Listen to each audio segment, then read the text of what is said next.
कर्मयोग सर्वश्रेष्ठ फल।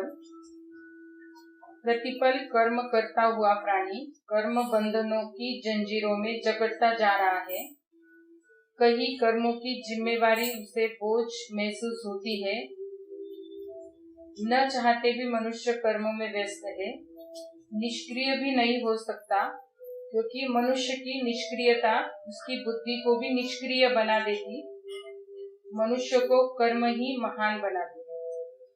तो हर पल हमें कर्म तो करना ही है, कर्म के बंधन में फंसना नहीं है और उसे बोझ भी महसूस नहीं करना है। कर्म तो करने हैं, कर्मों में व्यस्त रहना है, निष्क्रिय भी नहीं बनना है, सक्रिय रहना है हमें कर्मों में। तो वो बुद्धि को भी सक्रिय बनाएगी और परमात्मा से हमारी बुद्धि भी जुड़ेगी अगर सक्रिय रहेगी। अगर हम कुछ कर्म ही नहीं करेंगे और निष्क्रिय हो तो बुद्धि भी निष्क्रिय हो जाएगी। तो हमें कर्मों को महान बनाना है, कर्मों के बंधनों में हमें फंसना नहीं है। तो कर्म परमात्मा की याद में करेंगे तो वो कर्म भी हमारे श्रेष्ठ बनेंगे। तो महान कर्म हमें बनाने हैं। हम किस ढंग से कर्म करें जो हमें कर्मातीत स्थिति की ओर ले चले। तो हमें कर्मातीत स्थिति अगर प्राप्त करनी है तो हमें किस ढंग से कर्मों को करना है। तो कर्मों का कोई भी हिसाब किताब हो हमें खींचे नहीं। तो जो भी पहला हिसाब किताब है हमें उसको मिटाना है, नया हिसाब किताब क्रिएट नहीं करना है। तो हम वो कैसे कर सकते हैं, कर्मातीत अवस्था को कैसे प्राप्त कर सकते हैं? परमात्मा की याद से। परमात्मा से जब हम आत्माएं कनेक्शन जोड़ के रखेगी तभी ये स्थिति में हम वो हमारे जो हिसाब किताब है उसको क्लियर करते जाएंगे और नया नहीं बनने देंगे। तो कर्मातीत स्थिति अर्थात कर्म करते हुए अकर्ता कर्म के प्रभाव से परे हो, जहाँ वह पूर्ण साक्षी भाव से कर्म करता हो। तो शरीर ध्यान में आकर कोई भी कर्म हमें नहीं करना है। अकर्ता स्थिति हो, कर्मों का प्रभाव हमारे ऊपर ना पड़े और साक्षी होकर हमें कर्म करना है। कर्मों का जो भी इस बोझा है वो परमात्मा को सौंप देना है और कर्म तो हमें करने, पुरुषार्थ हमें करना है। बाबा ने हमें पुरुषार्थ से दूर नहीं, पुरुषार्थ तो हमें करना ही है, पर साक्षी भाव होके इस शरीर में रहते हुए मैं आत्मा ये कर्म कर रही हूँ, ये साक्षी भाव हमें धारण करना है। और कर्मों के प्रभाव से न्यारी स्थिति में जब हम आ जाएंगे तभी हमारी कर्मातीत अवस्था होगी। यह स्थिति कर्म को त्याग करके प्राप्त नहीं की जा सकती। कर्मातीत स्थिति अगर हमें प्राप्त करनी है तो कर्मों को हमें करना ही है। कर्म हमें छोड़ने नहीं है, कर्म हमें करनी है। उसको त्याग करके ये स्थिति हम प्राप्त नहीं कर सकते। परंतु श्रेष्ठ कर्मों के बल से वो प्रत्येक कर्म को योग युक्त करने से ही आत्मा इस स्थिति को पा सकती है। तो जब श्रेष्ठ कर्म हम करते हैं तो उसका बल हमें मिलता है और हमारी जो योग कर्म करते हुए योग युक्त स्थिति रहती है तो ही हम वो कर्मातीत स्थिति को प्राप्त कर सकते हैं। परंतु कर्मातीत होने से पूर्व विकर्माजित होना आवश्यक है। अगर हमें कर्मातीत होना है उसके लिए पहले हमें विकर्माजित होना है। कोई भी कर्म हमें विकार रहित करने हैं। कर्म करते हुए विकार का कोई भी अंश ना हो। जो 5 विकार है उसका अंश भी नहीं होगा तब हम विकर्माजित बनेंगे, और विकर्माजित बनेंगे तब हम कर्मातीत हमारी स्थिति होगी। यदि कोई विकर्माजित ही नहीं बनता तो उसके लिए कर्मातीत स्थिति को पाना बिना यान अंतरिक्ष यात्रा करने जैसा ही है। तो अगर हमें कर्मातीत स्थिति को पाना है तो विकर्माजित बनना ही है। ये जैसे हमें अगर कहीं जाना है और बिना साधन के हम नहीं जा सकते, अगर अंतरिक्ष यात्रा भी करनी है तो यान जरूरी है, तो ही हम वो यात्रा कर सकते हैं। वैसे ही अगर हमें कर्मातीत बनना है तो पहले विकर्माजित बनना ही पड़ेगा। प्रायः योगाभ्यासी कर्म में संलग्न होते ही योग मुक्त हो जाते हैं। कर्म की लिप्तता उन्हें पूर्ण व्यस्त कर देती है। वास्तव में कर्म में योग युक्त रहना बहुत ही श्रेष्ठ व दिव्य बुद्धि द्वारा ही संभव है, और जो कर्म योग युक्त होकर किया जाता है वह अति महान बन जाता है तथा जन्म जन्म के लिए यादगार बन जाता है। तो ऐसा देखा जाता है कि अगर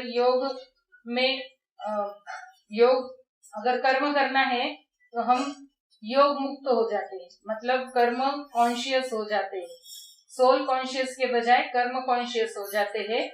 तो फिर हम योग मुक्त हो जाते हैं, आत्मा भूल जाते हैं और शरीर भान में आ जाते हैं और उसी में व्यस्त हो जाते हैं। तो बाबा कह रहे हैं कि कर्म में योग युक्त रहना ही जरूरी है, उसी के द्वारा ही हम श्रेष्ठ कर्म कर सकते हैं। जब हमारा परमात्मा से कनेक्शन नहीं रहेगा और हम शरीर भान में कर्म करेंगे तो श्रेष्ठ कर्म हो ही नहीं सकता। तो वो दिव्य बुद्धि हमें परमात्मा ने दी है, हमारी तीसरी आंख बाबा ने खोल दी है। तो हमें अभी कोई भी कर्म करते हुए हमारी स्थिति योग युक्त हो, कर्म कॉन्शियस नहीं सोल कॉन्शियस हमें बनना है। अगर हम सोल कॉन्शियस होकर कर्म करेंगे तो जो कर्म हमारे बन जाएंगे वो यादगार बन जाएंगे, जन्म जन्मांतर के लिए यादगार बन जाएंगे। मंद बुद्धि प्राणी या साधारण बुद्धि वाला मनुष्य या अहम पूर्ण मनुष्य के लिए कर्मयोगी बनना आसमान छूने जैसा ही है।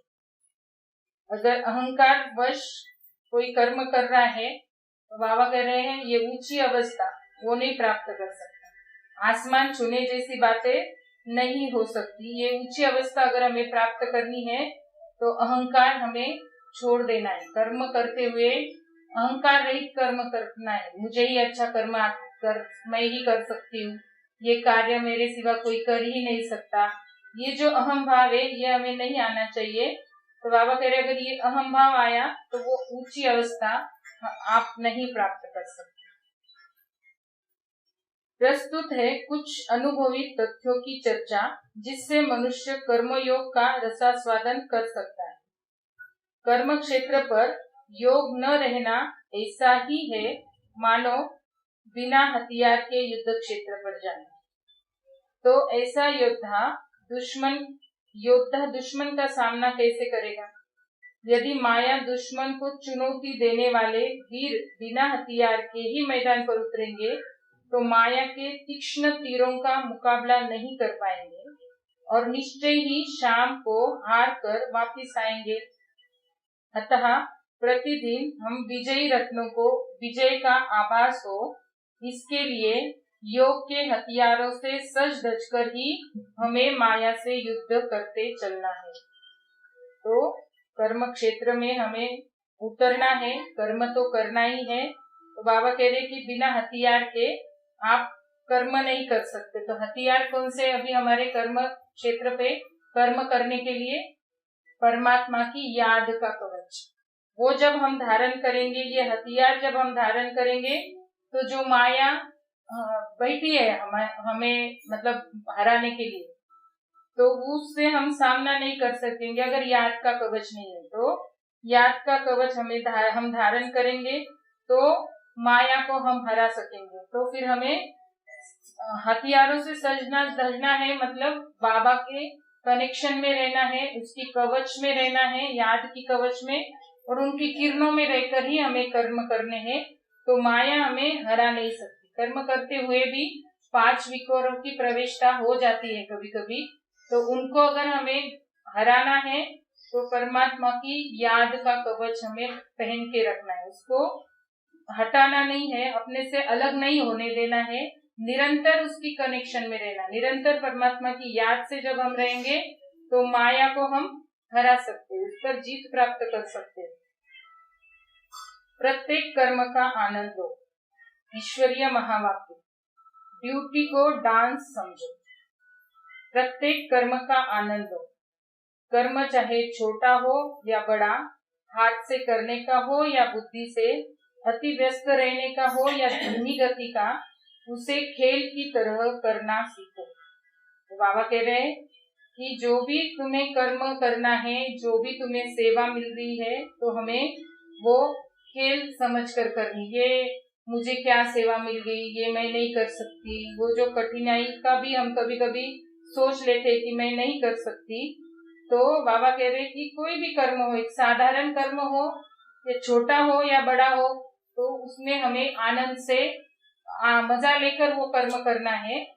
चाहे छोटा हो, मतलब कभी बर्तन मांजने की भी सेवा हमें मिल जाती है यज्ञ में, या भाषण करने की भी सेवा मिल जाती है, कभी कंप्यूटर पे बैठने की सेवा मिल जाती है।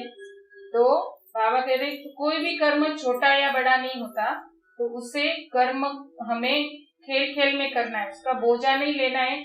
मैं नहीं कर सकती हूँ, मेरे में नहीं है वो कैपेसिटी, ऐसा बोलना ही नहीं है। तो खुशी खुशी उस कर्म को हमें करना है।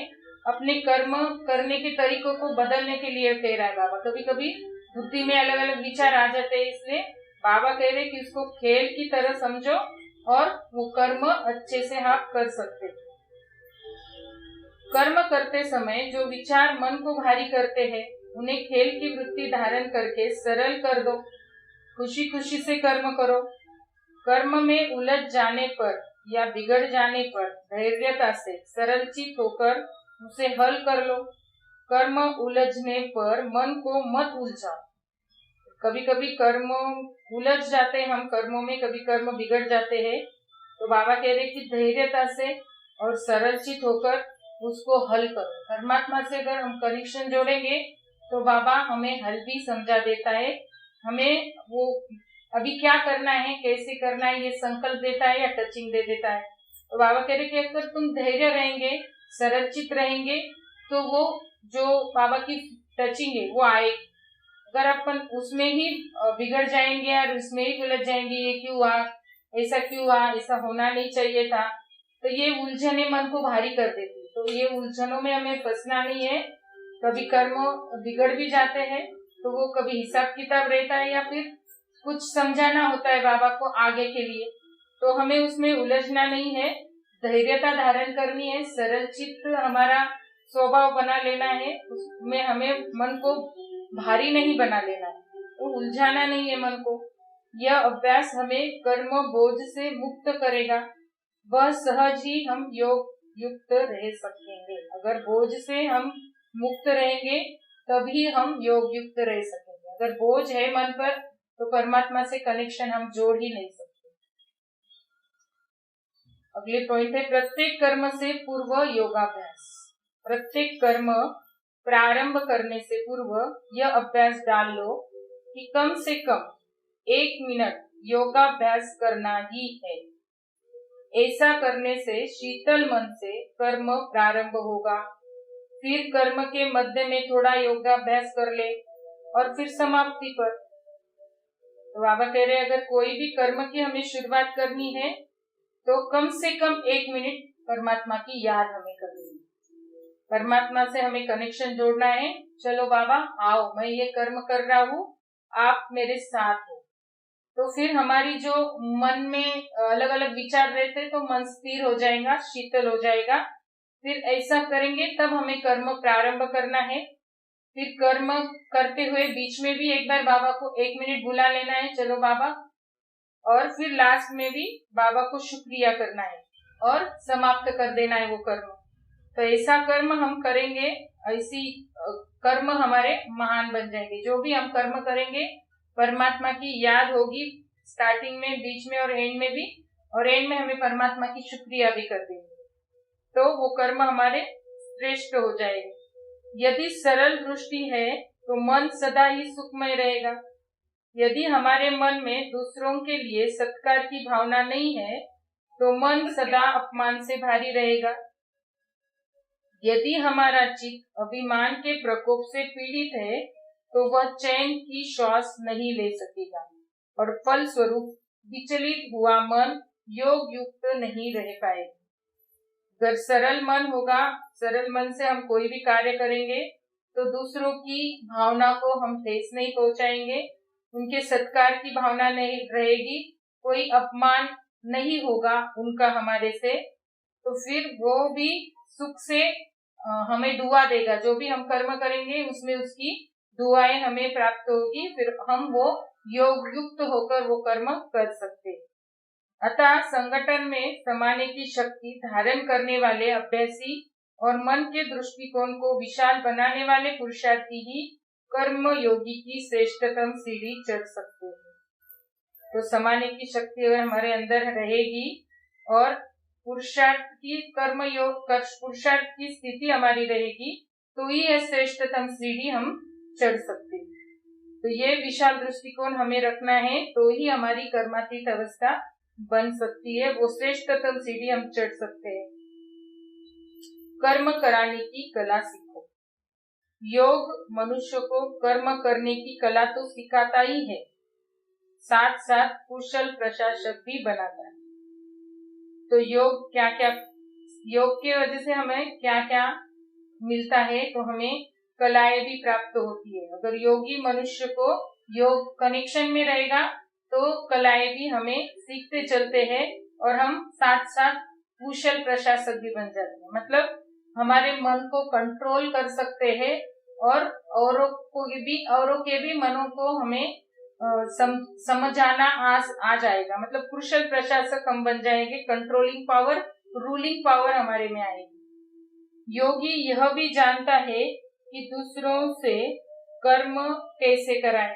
रूलिंग पावर आएगी, दूसरों से हमें कर्म कैसे कराने हैं, अधिकार से, प्यार से, बंधन से या पूर्ण स्वतंत्रता से। उन्हें बंधनों में फंसाना है या स्वतंत्रता से उनको कर्मों को करने के लिए कहना है, प्रेम से या रुआब से। क्योंकि राजयोगी का स्वयं के मन पर कंट्रोल हो जाता है।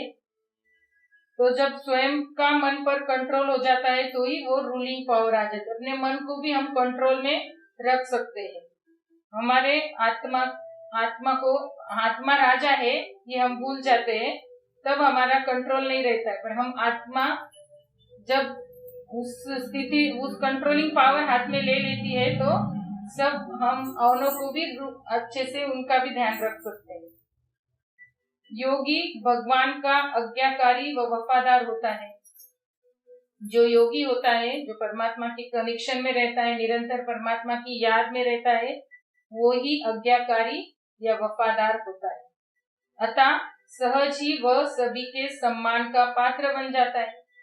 जब वो परमात्मा की जो भी श्रीमत है उसको आज्ञा समझकर पालन करता है, वो बाबा से वफादारी निभाता है, तो सभी के सम्मान का पात्र बन जाता है।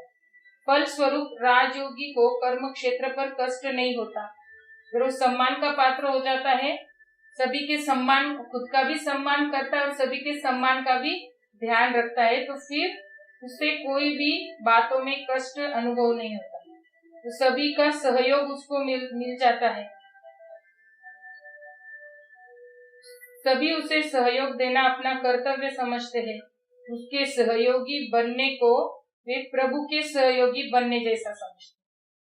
तो आज्ञाकार वफादार बच्चा जो बाबा की याद में निरंतर रहता है, उसके मन पर उसका कंट्रोल रहता है, औरों को भी वो बहुत प्यार से और सम्मान से चलाता है, तब उसे भी कोई कष्ट नहीं होता है और उनको औरों का सहयोग प्राप्त होता है। और सहयोगी आत्माएं उनके लिए समझते हैं कि ये मेरा प्रभु के सहयोगी है, मेरे सहयोगी जो बने हैं वो प्रभु के भी सहयोगी है, ऐसा उनको टाइटल दे देते हैं, इतने सहयोगी बन जाते हैं।